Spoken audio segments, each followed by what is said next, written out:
Mr. Speaker, today I rise to celebrate a U.S. Army veteran, a great Tennessean, teacher, and mentor to many. Hugh Hix Stubblefield, also called Hix or Stubb, passed away late last year after a long life of inspiring others.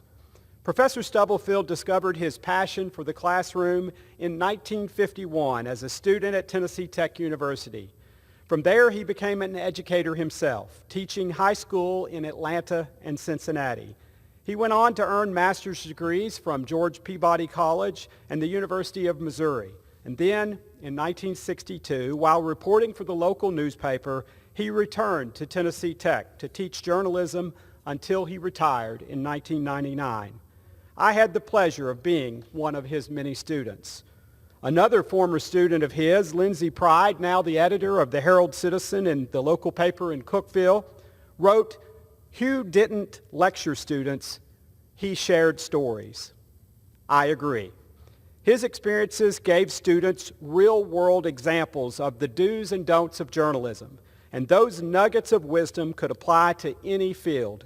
His advice was just flat out helpful for an undergraduate student getting their start in life or a journalism student. Perhaps one of the most important lessons he taught us was patience. He emphasized that it's better to be accurate than first. He stressed the importance of having multiple, genuine sources.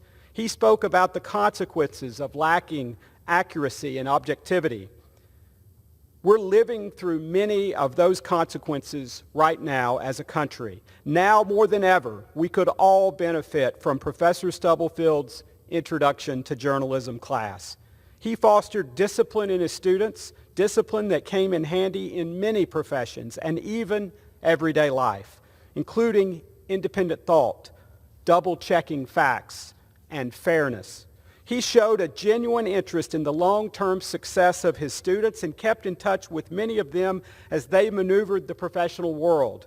That kind of attentiveness had an impact on countless alumni, including a writer for the Los Angeles Times, an editor for the New York Times, a novelist, and yes, at least one United States congressman.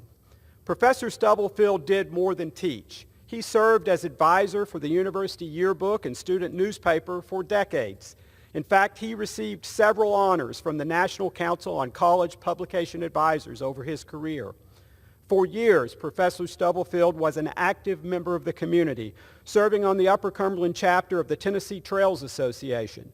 He was also very involved with Parkview United Methodist Friendship United Methodist Church in Cookeville. He leaves behind a wife of 63 years, Anne Elizabeth Blair Stubblefield, also a teacher of mine, 2 children, Katie Elizabeth and John David, a granddaughter, and several great-grandchildren. I know his kindness will continue to live on in them and his many former students.